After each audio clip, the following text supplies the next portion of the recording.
आज हम बात करेंगे 8 characteristics of highly toxic parents. जब हम अपने दर्द भरे वाक्यों के बारे में बात करते हैं जो हमारे पेरेंट्स से जुड़े होते हैं, तो हमें चुप करवा दिया जाता है और कहा जाता है कि उन्होंने अपनी पूरी कोशिश की, या उन्होंने तुम्हारे लिए सब कुछ किया, माँ बाप ने, या तुम अनग्रेटफुल हो। ये सुनने को मिलता है जब भी आप कोई अपने माँ बाप की बात। हो सकता है हमारे पेरेंट्स का इरादा अच्छा हो, लेकिन ये भी सच है कि कुछ पेरेंट्स बहुत ही अलग तरीके से बिहेव करते हैं। उनकी वजह से उनके बच्चों को अपनी ज़िंदगी में बहुत कुछ झेलना पड़ता है, और बहुत से बच्चे तो अपने जज्बाती और दिमागी ज़रूरत को ही नहीं समझ पाते। तो आज हम बात करेंगे 8 कैरेक्टरिस्टिक्स ऑफ हाईली कॉम्प्लिकेटेड, या फिर कहूँ तो toxic parent, highly toxic parent जो आपको अफेक्ट करते हैं बच्चों। तो नंबर 1 होता है वो हाइपर क्रिटिकल होते हैं, हर चीज़ में नुक्ताचीनी करते हैं। पेरेंट्स से डांट या टॉन्ट्स मिलना एक आम बात। अगर टॉन्ट्स अच्छे तरीके से किया जाए तो आप अपनी गलतियों को जानकर उसे सही कर सकते हैं और बेहतर फैसले कर सकते हैं। लेकिन अगर आपकी पेरेंट्स रोज रोज आपको टॉन्ट करते हैं, तो ये उन बच्चों के लिए बड़ी मुसीबत बन जाता है। लगातार टीज करना, टीजिंग और अक्सर कंपैरिजन करना एक बच्चे को ये एहसास दिलाता है कि वो कभी भी अच्छा नहीं है या अपने पेरेंट्स की नाराजगी का जिम्मेदार है। इसका नतीजा ये होता है कि बड़ा होकर वो इंसान अपने अंदर सख्त क्रिटिक बना लेता है और अपनी लाइफ में हर चीज़ को गलत और निगेटिव नज़रिए से ही देखने लगता है, और वो खुद भी कभी भी खुश नहीं रहता। अब बात करें नंबर 2 की, तो वो अपने बच्चों की फीलिंग नहीं समझते। नॉर्मली पेरेंट्स ये समझते हैं कि उनके बच्चों की भी इमोशंस हैं, उनके ओपिनियंस होते हैं।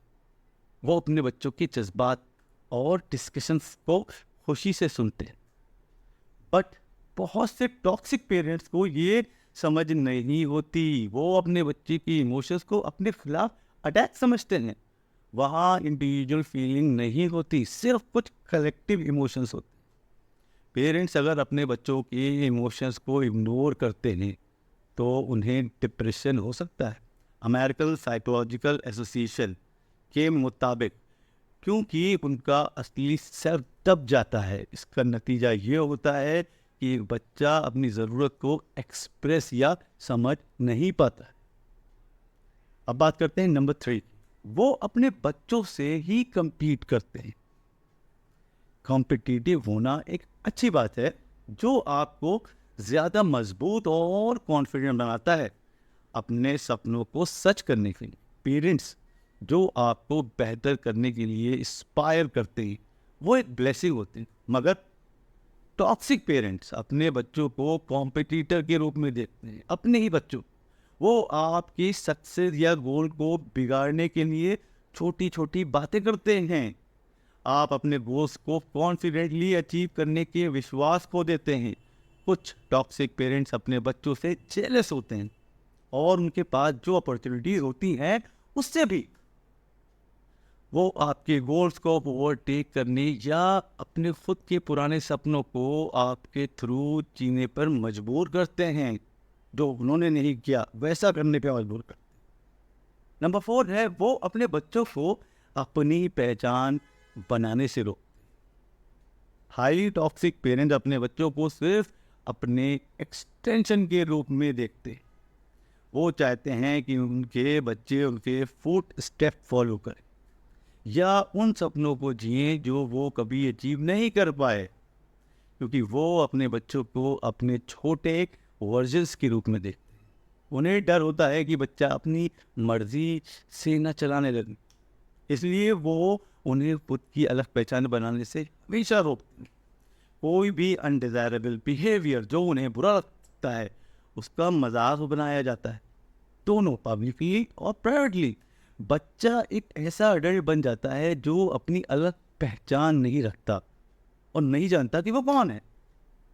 अब बात करते हैं नंबर 5। वो अपने बच्चों से किए गए फीवर का रिटर्न चाहते हैं, बदला क्या आप सोच सकते हैं कोई माँ बाप ऐसा हो? यस, नॉर्मल पेरेंट्स बिना कुछ वापस एक्सपेक्ट किए गिफ्ट या प्यार या फिजिकल अफेक्शन दे सकते हैं, देते हैं, क्योंकि वो जानते हैं कि ये एक बिजनेस डील नहीं है। वो ये सब करते हैं क्योंकि वो उन्हें प्यार करते हैं। बट हाईली टॉक्सिक पेरेंट अपने बच्चों को ये सब देते हैं और बदले में वापस मांगते। अगर बच्चा नहीं देता तो उन्हें उनके सेक्रीफाइसेस, जो कुछ उन्होंने किया, उसकी याद दिलाई जाती है।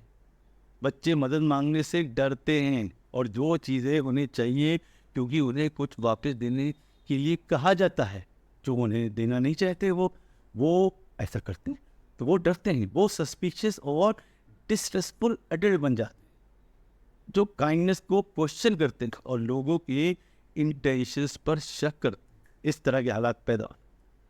नंबर 6 है, वो हमेशा अपनी फीलिंग्स को पहले रखते हैं। अपनी फीलिंग को पहले रखना गलत नहीं है, ठीक है, बिल्कुल ठीक बात। लेकिन अगर आप ये बार बार करते हैं दूसरे की फीलिंग की कीमत पर, तो ये गलत है। ऐसे पेरेंट जो फैमिली इन्वायरमेंट में ये करते हैं, वो अपने बच्चों के साथ पॉजिटिव रिलेशनशिप नहीं बनाते।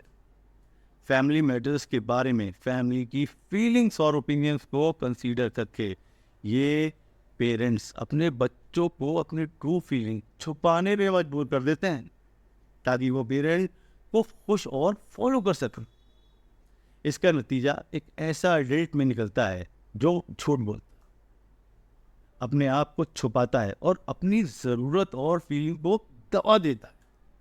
अब बात करें नंबर 7 की। वो आपकी अटेंशन और प्रेज मांगते हैं। जी हाँ, टॉक्सिक पेरेंट्स बिना अटेंशन और प्रेज के नहीं जी सकते। ये प्रेज पॉजिटिव होना चाहिए और आपको ये अक्सर देना पड़ता है। अच्छे पेरेंट्स जानते हैं कि उनका बच्चा उनसे दूर रहकर अपने आप को डेवलप करने दिया है, खुद की लाइफ के एक्सपीरियंस को समझने और एक सक्सेसफुल इंसान बनने गया है। टॉक्सिक पेरेंट कॉन्स्टेंट अटेंशन और इंटरेक्शन की डिमांड करते हैं। ये ज़बरदस्ती की बॉन्डिंग बच्चों के लिए थकाने वाली और टाइम कंज्यूमिंग होती है। ये ऐसे एडल्ट्स में बदल सकते हैं जो नो कहने में मुश्किल महसूस करते हैं और उन चीज़ों को करने के लिए मजबूर हो जाते हैं जो वो असल में नहीं करना चाहते। तो अब अगर बात करते हैं हम नंबर 8 की, वो ना तो अपोलोजाइज करते हैं और ना ब्लेम लेते हैं।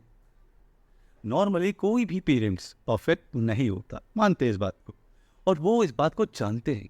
उन्हें पता होता है कि उनके एक्शंस का अनप्लेजेंट कॉन्सिक्वेंसेस हो सकता है और वो इस बात को अपने बच्चों को कम्युनिकेट करते हैं जब वो उन्हें अनइंटेंशनली या इंटेंशनली हर्ट करते हैं। टॉक्सिक पेरेंट्स ऐसा नहीं होते। वो सेल्फ अवेयर या सेल्फ इम्प्रूवमेंट पर फोकस नहीं, वो हमेशा अपने आप को विक्टिम मानते कि मैं बेचारा। वो लोगों को जज करने और सबको ब्लेम करने में लगे रहते हैं, यहाँ तक कि अपने बच्चों को भी ब्लेम करने से जरा भी नहीं चूकते। वो माफ़ी मांगने से इनकार करते हैं क्योंकि वो मानते हैं कि बच्चा उसके लायक ही नहीं है। इससे बच्चे ये महसूस करते हैं कि उसके साथ जो गलत हुआ वो मैटर नहीं करता या उसको कोई ज़रूरत नहीं है। वो ऐसे एडल्ट्स बन जाते हैं जो अपनी शिकायत को आवाज़ नहीं दे पाते और चुपचाप सफ़र करते रहते। दोस्तों, ये थे कुछ टॉक्सिक पेरेंट के कुछ कैरेक्टरिस्टिक्स। अगर आप भी ऐसे या इसका शिकार हैं तो ये राइट टाइम है एक्शन लेने का। अपने खुद की पहचान बनाना बहुत ही ज़रूरी है। ये प्रोसेस लंबा और मुश्किल हो सकता है, लेकिन ये लॉन्ग रन में रिवार्डिंग होता है। जबकि कुछ लोगों के लिए अपने टॉक्सिक पेरेंट्स और गार्जियंस को छोड़ना सिंपल या पॉसिबल नहीं होता। अपने आप को बेटर बनाने के लिए एक्शन लेना ज़रूरी होता है। अगर आप टॉक्सिक पेरेंट के शिकार हैं, थेरेपी बहुत इम्पोर्टेंट है और हेल्पफुल होती है लॉन्ग टर्म के लिए। ज़िंदगी बहुत बड़ी है, तो इसके लिए एक्शंस लीजिए। अगर आप एक पेरेंट हैं जो अपने आप में ये कैरेक्टरिस्टिक देखते हैं, एक मेंटल हेल्थ प्रोफेशनल की मदद आपको ये नेगेटिव पैटर्न तोड़ने में मदद कर सकती है। तो दोस्तों, आज के इस वीडियो में इतना ही। मैं जल्द ही आपसे मिलूँगा नए वीडियो पर अपनी राय ज़रूर कमेंट करके बताइएगा।